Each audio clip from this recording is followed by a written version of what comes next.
Hey, my name is Audrey, and I was in a loveless marriage for 5 years.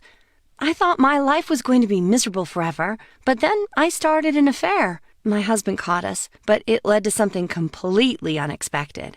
It all started when I was 18. I was dating a guy named Joel. He was my first love, and every day I spent with him felt like heaven.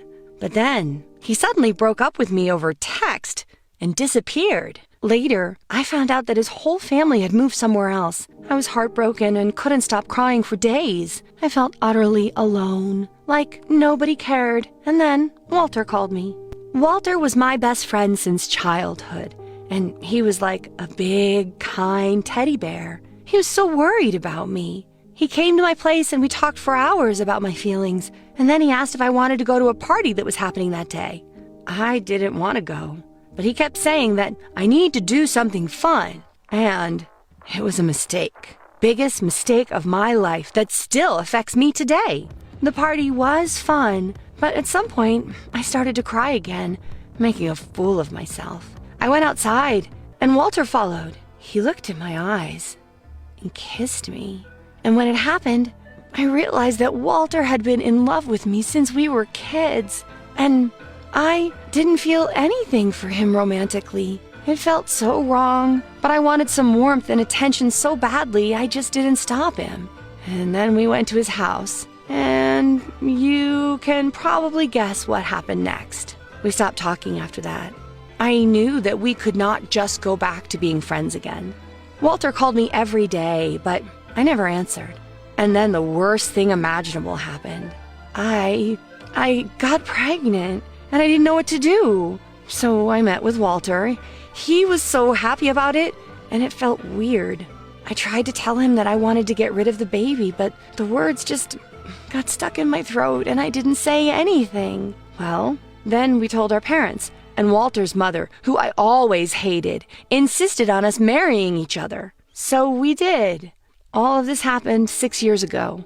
My son was 5, and we both loved him. And Walter loved me, and he got a great job, and he was an incredibly caring husband and father. But I still didn't love him at all. I tried to smile and be a happy wife, but I cried several times a week while trying to hide it from Walter. And because Walter was such an attentive husband, he definitely noticed that something was wrong with me. So he tried harder, but I was still unhappy. One evening, while I was watching TV with Walter, I got a text from Joel, my first ever boyfriend. I immediately stood up and went to the toilet to read the message. "Let's meet today." I was shocked. "What?" I wrote. "I'm married." And then I remembered all the nights when I was sobbing silently. I erased my previous message. The answer I actually sent was, "Where?" I lied to Walter and said that my friend wanted to meet me and went to meet with Joel. We met in the cafe where we first met. My heart was pounding and I could barely breathe. I went in the cafe and looked around. And he was sitting there. And it was like he hadn't changed at all. He was still handsome and looked like the member of a band. Well, back then he was in a band. His face lit up when he saw me and I felt so happy. And then it changed to anger. He left without saying a word 5 years ago, and he was acting like nothing happened. He sighed and told me what really happened back then. His parents always wanted him to be a lawyer, and he hated that. When he said he didn't want to move to another city to go to college and that he wanted to stay with me, they decided to move. They were sure that he was just a teenager who didn't know what was best for him. At this point, Joel got silent and looked down at the ground.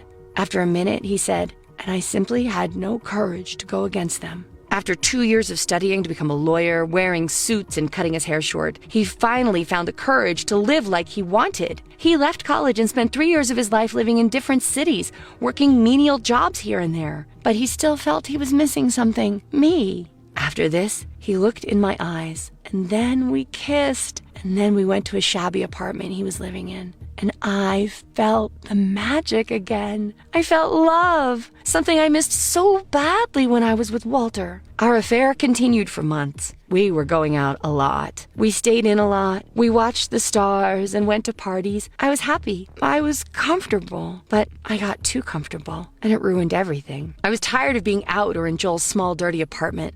My husband was supposed to stay late at work, and my son was at my mother's, so we went to my place. Joel was so passionate that we couldn't even make it to the bed, and he started kissing me right in the doorway. We ended up on the couch together, and then the door opened and Walter walked in. We froze. Walter dropped his suitcase. His face was so different, like he was a different person. Joel got scared, stood up, and went to the door, but Walter stopped him. Walter said, "Go back." And Joel returned to the couch. Both Joel and I were sitting there, silent, afraid of what Walter would do. He calmly poured himself a drink and sat down in the armchair. "Continue," he said. We were confused, but then he screamed, "Keep doing what you were doing!" I started to tear up, but then Joel took my hand while looking at Walter, and then he kissed me. I barely moved my lips because I was scared and so uncomfortable. And Walter continued to look at us, completely still. Walter smiled with his teeth and said, "Maybe you want some music." He turned on Frank Sinatra. Oh my God, he remembered that Joel and I loved to listen to Sinatra when we were together. Joel started to unbutton my shirt. I closed my eyes. I wanted to disappear. Why was it happening? Tears were flowing down my face. I looked at Walter. At this point, he covered his face with his hand and was sobbing quietly. I couldn't take it anymore and ran to the bedroom, locked the door, and burst out crying on the floor. Not like quiet sobbing, but that ugly crying when your entire body is shaking. It felt like a nightmare. Someone knocked on the door. I thought it was Walter, but then I heard Joel. He asked me to let him in, and I did. And he said that I shouldn't be crying because now we didn't have to hide. We could run away together.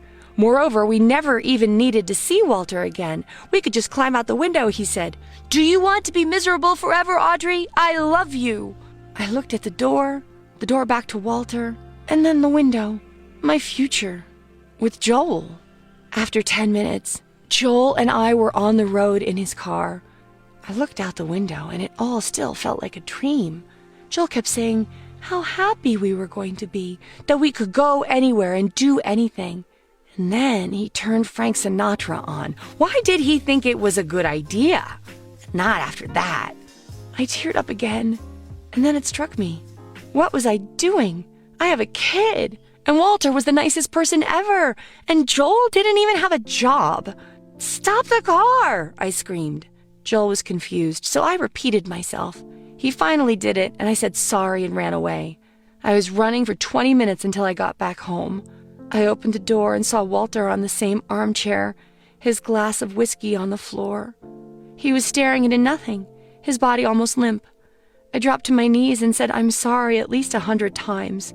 And then life continued as usual. Walter would smile in front of me and our son.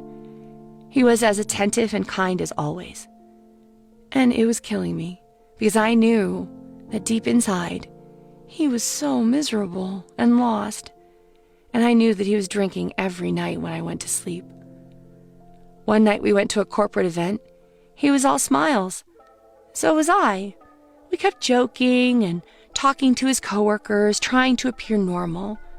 It was torture. Then I noticed that Walter disappeared somewhere, so I started looking for him and found him in a small dark room.